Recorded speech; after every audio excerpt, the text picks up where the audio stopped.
thank you all so much for your patience. We will go ahead and get started. I'd like to call this meeting to order at 11:16. I will entertain a motion to approve the minutes of the May 27th meeting of the Health, Social, and Environmental Affairs Committee. So move. All right, all those in favor, please say aye. Aye. Any opposed? All right, the minutes are approved. And we'll move straight into presentations. Looking forward to hearing a little bit about, do you need to take roll? Yes, or we'll just note for the record that all members are present. Thank My you. apologies. I was ready to get to work. We are all here. We have a quorum. Thank you. We will move into the first presentation, which is the EPA Climate Pollution Reduction Grant Update. As we have discussed, there have been a lot of moving parts given some of the different changes with the administration, as well as some of the work that we've been doing. So I will pass it over to ACM Shealy to introduce our speakers. Thank you. Good morning, Dr. Bustles and committee members. We're delighted to have Mr. Jory Fleming, Mr. Gregory Sprouse, and Ms. Jocelyn Falkenstein from the Central Midlands Council of Governments to brief us about the EPA Climate Pollution Reduction Grant. And so, Jory, I'm not sure. Jocelyn, you're going to start. All right, great. Thank you. Appreciate y'all being here.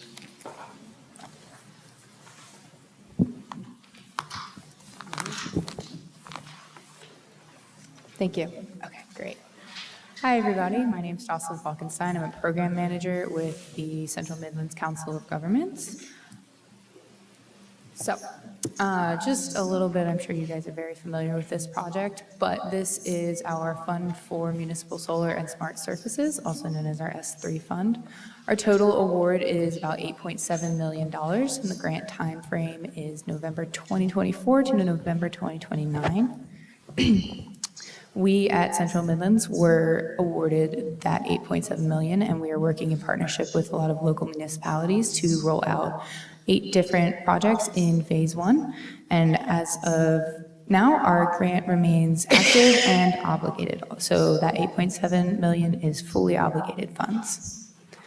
So this is just, This is just our 8 projects that are in phase 1. We are going to be working with the City of Newberry, City of Columbia Works, obviously Columbia Metro Wastewater Treatment Plant, Kershaw Wastewater Treatment Plant, Town of Batesburg, Leesville, Saluda, Fairfield, and Eastover.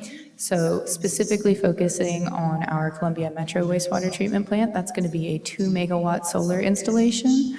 It's estimated to be about a $5 million investment, and it should be about 15 acres of land. So, we are estimating about a 10-year return on investment from the NREL model. It's going to generate massive savings to electrical costs, and the great thing about those costs is they're going to get reinvested into the community directly through customer assistance funds. We've got an expected lifetime about 30 plus years of these solar panels, so 10-year return on investment, and then it's a 30-year lifetime, 30 plus year lifetime. Let me ask you a question. A 30-year investment on solar panels? Did I hear it? Yes, so the lifetime of the solar panels is about 30 plus years, but your return on investment is about 10 years. So it's a 10-year return and a 30-year investment. Is that right? 30-year lifetime. Okay, thank you. We are looking at our S3 fund has 3 different tiers. This project qualifies for tiers 2 and 3, which means leveraging funds from the grant would be about $1.8 million. The remaining municipality portion would be about $1.2 million, and this is including that IRS direct pay tax credit of 40%, which covers $2 million. Without that tax credit, the S3 fund will leverage about $3 million, which would leave the municipality's remaining portion at $2 million. So our partnership model for this project Columbia Water, Richland County, East Richland, and City of Casey have all signed an MOU that includes no financial commitment. It allows them to withdraw at any time. It basically just allows them to participate in the RFP project and explore this project a little bit further to see if it's really going to be beneficial for their constituents. Our tax credit implications, so as we know, the budget bill passed on July 4th. That does eliminate our solar tax credit. That's that direct pay. So that was planned to cover 40% of project costs. The ITC remains available if our project begins construction by July 4th, 2026, so July of next year. There is something called a new foreign entity of concern requirement, which may make it a little bit more difficult to get the tax credit. However, our grant already has certain stipulations in place, something called Build America, Buy America, which already requires that just about all of our materials be sourced in America. So that may put us at a bit of an advantage in terms of complying with those. Can you, so the tax credit, who, are all of these folks that signed the MOU the ones that would benefit from that? How does that work? So the tax credit, the person who would benefit from the tax credit would be City of Columbia. Okay. And Dr. Bustles, what we may do as we explore this memorandum of agreement further, moving from an MOU to an MOA, once we know the actual cost, we've structured this to where the other entities can essentially buy in capacity into the solar farm. And so we may end up proportionally sharing any return that we got from the tax credit as well. So it's fair to all the partners that are involved. So the MOU then is initially, because we're going to move from a MOU to MOA, right? That's the thought, that we would, yes, sir, and that the MOU is really agreeing to participate in this regional solar farm. The reason we approached it from a regional concept, it really made our grant application look much more attractive. And so, it's good for all of the utilities. Well, to be a regional facility, and the MOU sets the framework, and then once we know more about the actual cost, we'll move to a memorandum of agreement that'll spell out each entity's financial participation. And the ITC, obviously, are we on time to start? That is the question, because I know many things don't often happen on time because of unforeseen challenges and, anything can happen. Do we think we can make it by that deadline? So it would be a bit of a tight turnaround, but yes, it is most certainly doable. If we put the RFP out in the fall, get a contractor in about December or January, that gives them about 3 to 4 months. They need to expend about 10% of the total project costs before that July 4th, 2026 deadline. And if we have a contractor set in January, that gives them about 3 to 4 months to expend that 10% in order to, we would qualify in that circumstance. We'll do everything we can to qualify. The interconnection queue with Dominion Energy takes some time. They've been doing some queue reform as well. So that's another hurdle that we'll need to clear, but we'll be getting assistance from the folks that respond. So we're going to do everything we can, Dr. Bustles. Okay. In any case, back to timeline, our first step remains to issue an RFP and evaluate our project's return on investment and our benefits from those bid submissions by our contractors. So project benefits, we are going to reduce high electricity bills for that site at 30 plus years. 15% of our project's energy savings are going to benefit local communities either through water utility assistance funds or future grant matching for some of our smaller constituents. Reduced air pollution as we're using cleaner energy. And the land that the solar panels are actually built on provides an opportunity for native plants and pollinator habitat under our solar panels.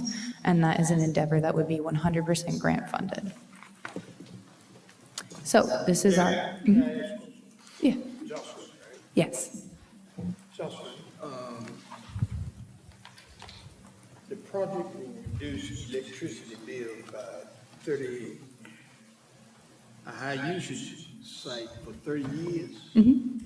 Talk to me a little bit about that. So this site uses on average about 2 megawatts, but at its it uses about 2 megawatts of power on average, but at its highest usage, it uses about 5 megawatts. So we're looking at installing a 2 megawatt producing solar array. So that would just kind of carry that load and reduce the cost of energy that. Yes. And it's going to reduce your energy bills for the plants, which then the idea is that those savings are then passed on to your consumers who use those water utilities. Nice. So our estimated project timeline, we just signed our MOU and we got all parties to ratify that. So right now, the MOU is in place and we are looking at doing a pre-RFP site review. Hopefully that is going to be on July 29th. So we are on time with our estimated project timeline. Once we do that site review, we're going to get working to put together that RFP, hopefully put that out end of summer and fall of this year, 2025. At the end of fall of 2025, once we have those RFPs, we pick our contractor, then that MOU would transition into an intergovernmental agreement, and that's when those smaller constituents would look at that buy-in. What ways will you employ to reduce air pollution? So the way that we reduce air pollution is by installing the solar panels. When you install solar panels, you're using solar panels with clean energy. Spring 26, fall 27 is when we plan on beginning construction. And then once we hit spring 28, fall 29, we'll be in our kind of post-project, post-construction data collection. Yes. Yes. And that is. I have a question, if we go back to, I think, the list of projects. So I know we didn't talk about it today, but the cool pavements pilots, could you just give a quick summary of what that is? That sounds interesting. So the Cool Pavements pilot, it's not something that's been done in a whole lot of cities, so it's really exciting that we're planning on doing it here. It's essentially a reflective coating that goes down on the pavement, and the idea is it reduces something called albedo. Technically increases.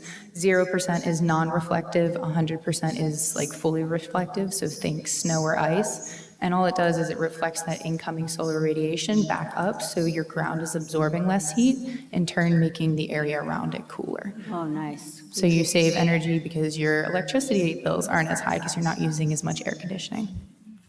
And we'll be utilizing some of the heat mapping as Okay. well to help That's select. nice. In road condition, then all that ties together into where we select to pilot the cool surfaces. Will we select what now, Clay?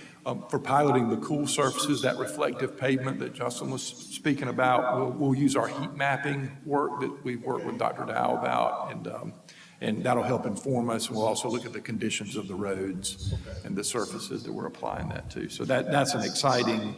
And that's further down the road, or is that? Yes, that's further down the road. Okay. And I'll kind of sum up with this, Justin, that the solar farm work, we've been down this road before. If you remember, we've been talking about this for 5 or 6 years. We had a project pre-COVID. We actually selected a firm to help us. The economic payback without the grant funding was not beneficial for us. We would end up losing money on it. And so we decided not to carry that forward and to pursue these grant opportunities. So this is making it financially viable, and it's going to be, I think, a showpiece right off of Interstate 77. It will speak to our region's commitment to sustainability. So we're excited about it. Thank you. Any other questions? Thank you so much. We appreciate it. Thank you. All right, we can move into the next presentation. This one is Beat the Heat Planetary, the sequel. And we have Mr. Brian with us today, who I know is very familiar with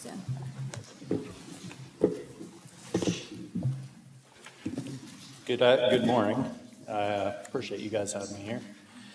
As mentioned, I'm going to be talking about the continued partnership with Columbia Green on Beat the Heat, Plant a Tree, the sequel. One of my favorite quotes when it comes to planting trees is the best time to plant a tree is 30 years ago. Second best time is now. Moving on to the original grant overview of what it originally was and what we've accomplished. So City of Columbia, in partnership with Columbia Green, applied for this grant to begin with. It was a $295,000 grant from the USDA via the Arbor Day Foundation, and it was supported by the Inflation Reduction Act. Our program goals to begin with, we wanted in 5 years to give away 1,500 trees in a Justice 40 census tract area, and Columbia Green agreed to give away 250 trees citywide in areas not covered by that Justice 40 requirement. We wanted to do 20 quarterly events. We wanted to seek 90 applicants per quarterly event with a lunch and education outreach for the community. This was very important to us to have the education piece of this because it was seen as a critical issue by the South Carolina Forestry Commission as to the education of the benefits and care of trees in South Carolina. Let me see. Moving on to the accomplishments here. We had a great community demand. The community came out, they really wanted to be a part of this. Over 1,000 tree requests in the first 6 months. 835 of those requests were outside of the grant coverage. If you look at this map here, all of the green dots were requests within the City of Columbia that were outside of the Justice 40 census tracts. All the purple ones were the ones that were inside that. And of course, Columbia Green stepped up to the plate. They're hard-charging individuals who really stepped up to the plate here. They had an overwhelming response to these 835 tree requests. They found $25,000 in grants from the international paper. They found $61,200 in private donations. And as a result, we were able to give away 990 trees in 6 months versus the 5-year 1,500 goal. 43,100 of the actual federal money was spent at this time, so we came way under budget on what we had projected. However, this grant was canceled early this year in February with only 3 quarterly events happening. Yeah. Yes, sir.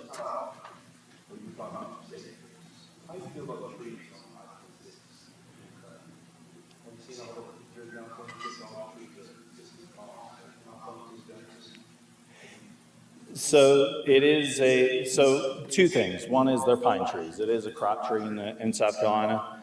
2/3 of the state is actually tree farms. So they're able to reuse those trees and put it back into the economy. But you do have to remove those trees in order to get that project done.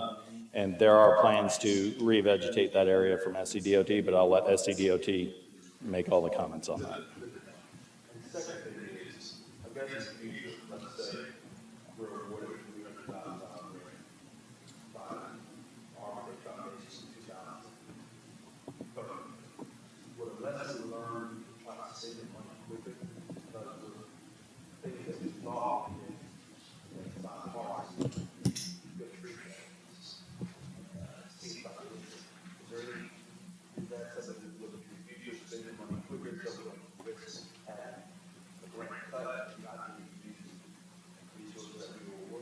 I think the biggest lesson learned from this would be instead of going for Justice 40 census tract areas only, make it a citywide grant and really push for that. I think that would have been a better use of the grant funding, and we would not have had to go out and find the private donations. No problem. Has there been any, from what my understanding is, this grant was canceled because of some buzzwords that the administration didn't agree with. Has there been any other opportunities coming down the pike that you've seen? I've talked with the South Carolina Forestry Commission about a couple opportunities, but at this point, it's in the very early stages of planning, and so I can't really speak a whole lot. And to nothing it. on the federal level? No. Dr. Bussels, I'll say this, in some of the grants, and to your comment, Councilman Bailey, certainly, we receive grants, we're going to be looking to hit the gas as fast as we possibly can, regardless of the administration or politics. The other piece of it is, it seems like there's been some cancellations of programs and almost a pause or a little bit of confusion as to, we hear that be opportunities in the future coming from the federal side for funding, but that just hasn't materialized yet. So we monitor that.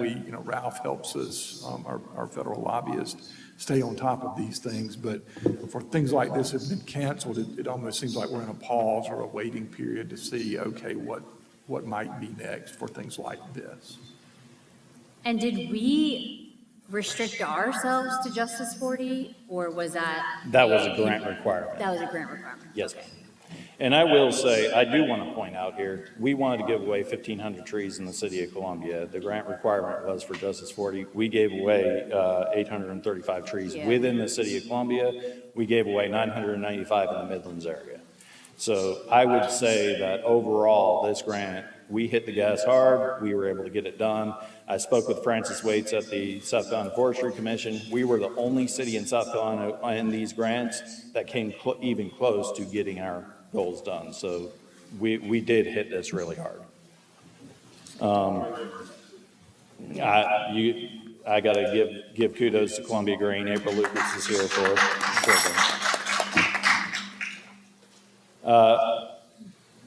Columbia Green, with the cancellation of it, decided that they would like to pick up the torch and continue this grant. Because of the great community outreach and the way it worked out, they feel like we can continue this grant even without federal funding. So there's a couple things, this slide and the next one, we're going to talk about what they bring to the table and what they would like us to bring to the table, and I'll just jump right into it. Columbia Green's commitment would be to administer the program. They want to manage the application portals, in other words, take in the applications and then sort through them to figure out who needs it, what tree to give to which person.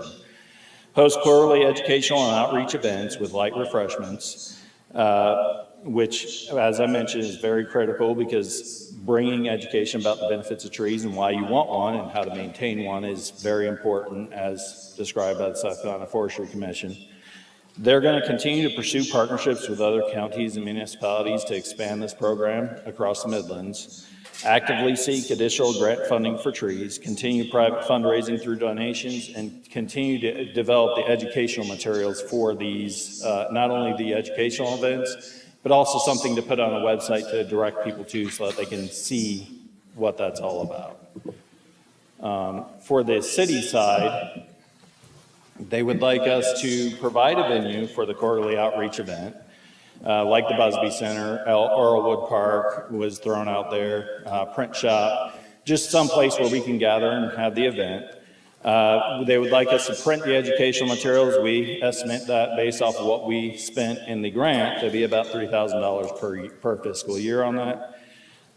They would like public relations support, similar to what we did with the grant, where we advertised the event and all that. And I did speak to Justin a little bit about that, and he said that that was well within their capabilities. They would also like logistical support for tree orders. We'll piggyback their tree orders on the back of ours. They'll pay for the trees, of course, but that will save them the shipping costs to get to our site. We'll do pass-through receipts, where we receive the receipts, we give it to them, they handle it from there. And then delivery coordination within city limits. And I left this for now. This was one of the unique parts of our grant, is instead of having people come to events and pick up a tree, where in the Bradford Pear Bounty and some of the other tree giveaways, you can expect 50% of the people to show up, and about 30% of those show up in a vehicle they can't put the tree in the back of. So now you got all these trees, you got to figure out what to do. What we did is we took our water truck after he was done watering for the year and had him go deliver it to the front door. So essentially Amazon for trees, which meant 100% of the trees made it to their locations. So they would like us to continue that. And with that, it's the staff time and vehicle usage about $4,500. Overall, the current funding levels can absorb the approximately $7,500 ask. And at this point, we're asking for y'all's approval to move forward with this so that we can continue. No, our funding. That would be out of my budget. Yeah. Yes, sir. For a fiscal, that's approximately how much I estimate to cost our budget for the year. And we would like your approval to move forward. I mean, I think this is a really good example of kind of the community partnerships that we need, where we're able to use some of the tools and resources we have, and then we have grassroots outreach in terms of Columbia Green having those connections to help us in fundraise. And hopefully, you know, I know it sounds really simple that we want more trees, but there's so much more to that in terms of quality of life and, you know, building a more beautiful city, and then also reducing heat in areas that very much need it. So I am very much favorable to it, but would love to hear from my committee members how they feel about this as well. The dilemma that I wrestle with is that most of what we're talking about is statewide. Is that right? So what we're talking about with this specific ask is citywide. So if anything outside of the city, that's where they will establish agreements with the municipalities or cities to have them do a similar program as to what we're proposing to do here. Will the feds chime in at some point?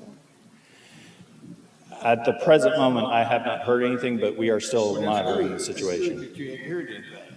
I like that. And I raised that issue because of the Fed monies that are being cut, are being eliminated. It certainly would be good if citywide, we could do that, Yep. do this, without Fed monies. And we absolutely can do that without the federal monies. That's all I want to hear. Thank you, sir. No problem. Awesome. Thank you, sir. Yeah. I'd love to hear how the fundraising is going, and what we're able to do with this, you know, in the next 6 months or whatever makes the most sense. But appreciate you being creative with your budget to figure out a way for us to continue this effort. Oh, no problem at all. Yeah. And I will say, I did hear from Columbia Green, they've already got about 40,000 raised for the fall Wow. giveaway. So Congratulations, y'all. they are, as I said, hard-charging individuals who can make this happen. Well, one of the things that has happened the last few months is the whole canopy program that's happening in various communities and how that is appreciated. And that's why I raised the question about whether or not it's going to be Fed participation. I don't want that to happen. Yeah. I prefer it to stay just where it's at, and we continue to do what we've been doing the last few months. Thank you, sir. Yes, sir. I appreciate it. I've heard there's some trees in the grocery district that are filled with cement, old oak trees, some projects that allow them to kind of look alive, guessing the roots are still. So that was a treatment plan from many years ago. It's no longer an accepted treatment plan because trees move, concrete doesn't. So as trees move, it kind of splits it. So when that happens and the trees start splitting, we remove them. I can't speak to any specific ones I know about, but it has happened all over the state. Because the tree, when wind comes, it's much like muscles and everything like that. In order to get strong, it's got to move in order to get strong. So in trees in the wind, you see them moving back and forth. It is causing microfractures in it, but it actually heals it and then gets it and is stronger for it. If you put concrete in there, concrete doesn't move. It just stays still. So it's like putting a wedge in the middle of that wood so that it just increases the split. It's hard to say. It's one of those things, we keep an eye on it and just move on. Hurricane season's around the corner, I just take every storm system comes along for oak trees. But there's no state or federal legislation that permits that using concrete, is there? So if people follow the ANSI A300 standard, which is the standard for care of trees, it's no longer an accepted practice. You can tell I'm That's why I'm here. Any other questions? So the concrete stabilizes the tree. Overnight. No, the concrete is harmful to the tree. Okay, So good. don't put concrete in your trees, moral of the story. Well, I'm glad it's not a practice anymore. Yes, sir. And I think that's going to bloom and blossom in our city. Thank you, sir. Thank you. I so consensus to move forward with that approach. I think I'm hearing from everyone. Last question, we're still continuing to swap out Bradford pears as they die. Is that still the plan? So how we've been doing that is as we get, people have been planting Bradford pears for 30 years straight, 40 years, and then they stopped, and now they're no longer accepted. So when we get a call in on a Bradford pear, we're gonna trim it before we remove it, and then once we remove it, we'll replace it with something different. But because there's so many, if I put one crew on it, I wouldn't see them for about 5 to 6 years, Got it. just if that's all they did every day. Thank you. Thank Thank you for you. the update. Thank you.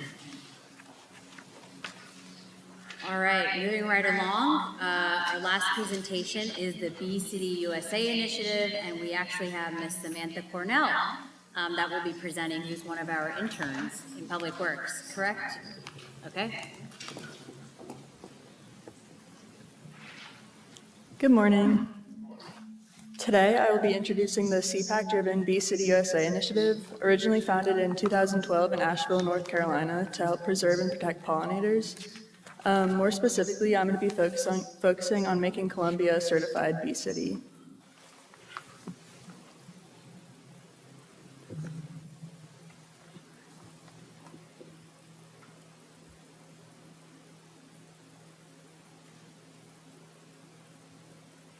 So the overall significance of the initiative is to protect the pollinators that are essential to the food systems and healthy ecosystems in Columbia. By doing so, the initiative will support biodiversity, sustainability, and climate resilience. The purpose of the program is to raise awareness and support for pollinator protection through the expansion of pollinator plantings on city properties and the increase in community engagement. The goals of the program are to conserve native pollinators and to promote thoughtful land management practice and to integrate pollinator-friendly policies into city planning. The city will commit to these goals through an annual resolution that is sent to Bee City USA.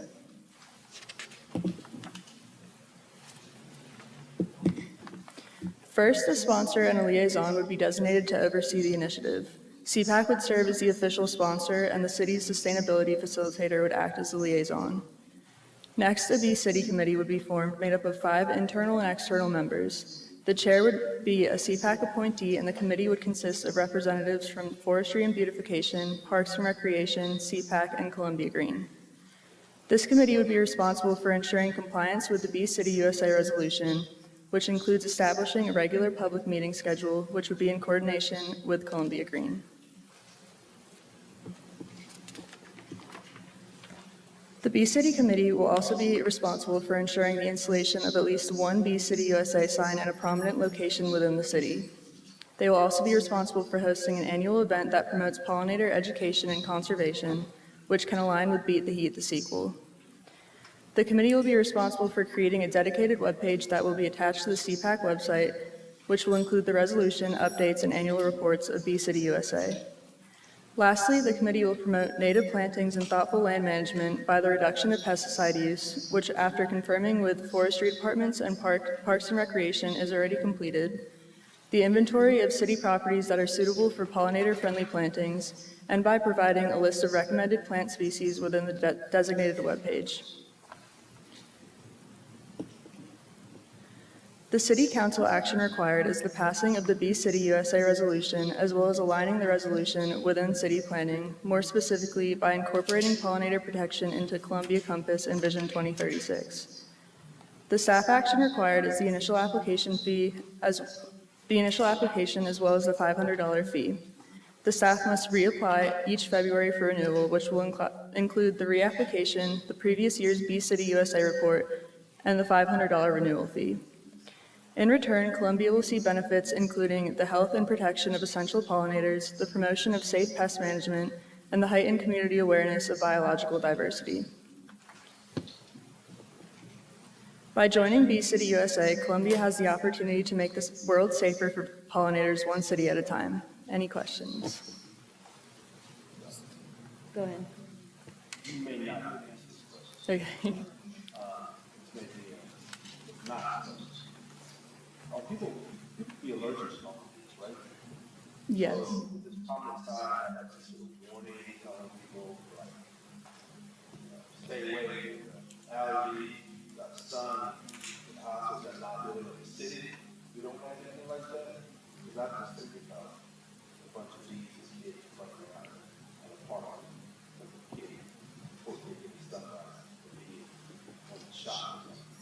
The Bee City USA sign It's shown on slide 4. That's one of the signs that could be put into a prominent location. I know none of the signs have a warning on them, and I'm not sure about the liability within that, but that could be looked into. You're welcome. And we've done this before, right? We've been a bee city in the past? I do not believe so. Okay. Okay.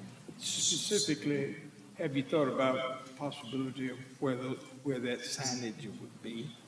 That has not yet been determined. It's been discussed, though. It has been discussed, but not determined, no. Okay.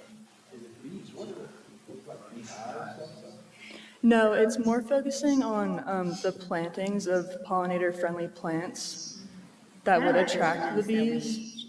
Allowed where you can have a pollinator garden. Which is conducive to kind of biodiversity. I think that's, Yes, Okay. yeah.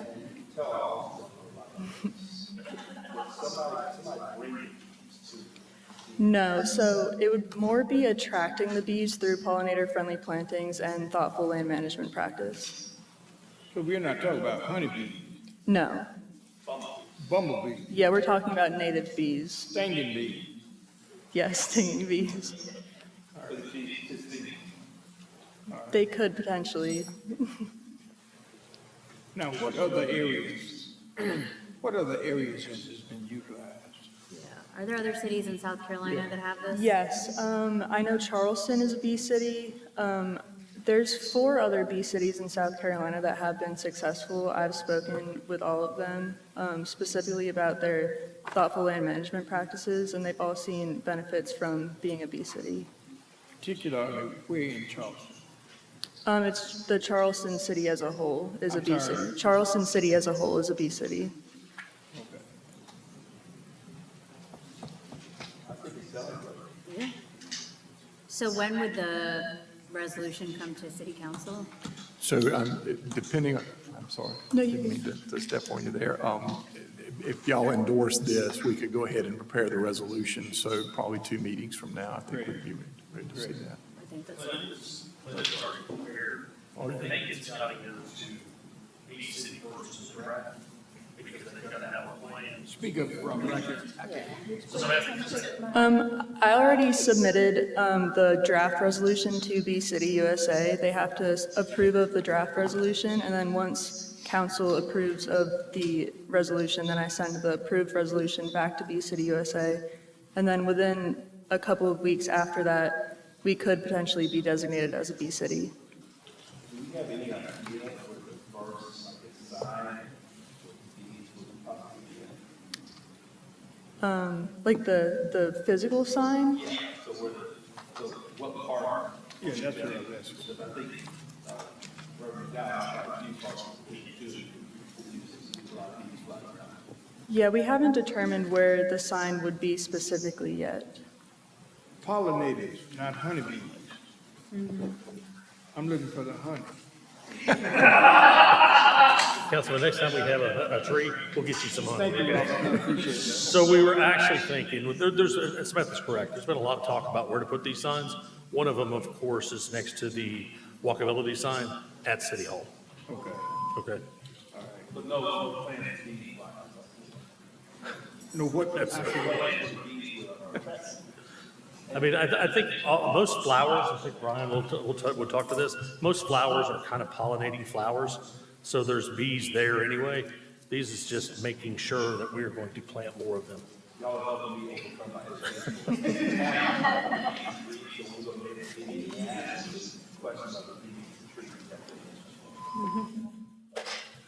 so if we start there at City Hall, at City Hall, there are perhaps other communities, Robert, that we probably look at? Can we do multiple signs or? We can, and so what we would do is put a prominent sign at City Hall. It doesn't mean the pollinator gardens will be at City Hall. You know, we're thinking the plantings around the Don Staley statue, the plantings that will be in the new medians and 5 Points. You know, on most of the beautification projects, we will look at native planting so they can all become part of this plan. We're already doing that, and a lot of our main plantings were already. So already doing, We're already planting pollinator. native. And Councilman, I think to assuage some of your fears, when I go through this material and I think about being a bee city and just having those native plants, it's attracting those pollinators, but I'm not thinking swarms of bee. You know, it's just being friendly to, yes, I don't think so. but speaking of beautification, Robert, signs, I would like an update on where our gateway signs are and how our bee city signs could be with that vegetation. Because you So- promised me August, and it is August in a week. I did. So the permit application has been setting at SCDOT for 6 weeks? About 6 weeks. There is one person that is left to sign off on it. Sarah sent a message to the people on Friday. I don't believe we've got a response. My next call is to another gentleman at DOT to see if we can shake this person loose. It is because of where the signs are going, it had to go under federal review also as part of DHEC. So that's where it's caught up right now. So I'm going to see if I can move that on a little bit so we can get that out of here. Okay? Sounds good. So that's where it We'll is. look forward to it. Good. Any other questions for our lovely presenter? I'm not sure. It's supposed to be a summer internship, but I'm hoping to stay for my senior year of college. Where's college? Where's school? University of South Carolina. Yeah, I love it. I It love could it. be, Yes. Yes, come to our Gateway Signage Press Conference. Just sign her up for all the things. Well, thank you, Ms. Thank Samantha. We you. appreciate it. Any other things we want to bring up to make sure that ACM Shiley has for our future meetings? Any other agenda items? No? Okay. Anything else on your end? Dr. Bustles, I did have a tickler that, from 1 or 2 meetings ago, that we do have to have an autonomous robot demonstration. and Ah, a- yes. And a hot hamburger delivery, if I'm remembering correctly. That was Yes. important, so. Yeah. So we're still tracking that. I spoke with Krista about that. She's working with USC, so we're going to try to get that potentially on the next. And then I also caught ACM Simons. I'd like to have this committee get a Finley Park tour, see how we're doing there. If y'all would be interested in that, I think that would be great. So we can set that up and obviously extend it to all of council, but would be great to discuss where we are. Maybe have Todd come in and talk about some of the things that are going on with that. And then maybe get an update on some of the greenways as well. Okay. And then it's also been a while since we've heard, now that we're in the new budget cycle, from our animal services team, see where we are in terms of some of that work as well. And I know we had some conversations about our policies around fixing cats and what's going on with that. And then would also love to hear some of the progress we've potentially made on identifying another location should we move animal services. Claire, just one last question. How close are we to, can we look at that whole conversation about motorized not cars, but food delivery, medicine deliveries and all? How close are we to review some of that, to look at that? Well, so I think we'll give an update as we do the demonstration to see, how our conversations are going with USC, what's happening on the state level in terms of legislation as well. So Sounds good. Yes, sir. And then I think one other thing I was tracking was, we had talked briefly about it, and I know Aisha wasn't able to be at that meeting, but a potential night market. We had folks come present. I'd love to revisit that and see. I know that the city just did a night market in the Lincoln Vista Tunnel. Would be great to kind of take a look at maybe getting that off the ground this year now that we have a better idea of how Food Truck Fridays is doing. So I think we have several agenda items to fill a couple of our meetings coming up. Awesome. Well, thank you all so much. If there's not anything else, I'll go ahead and adjourn us at noon. Appreciate everybody's time and all of the updates on all the great work that's happening. Thank you. We are adjourned.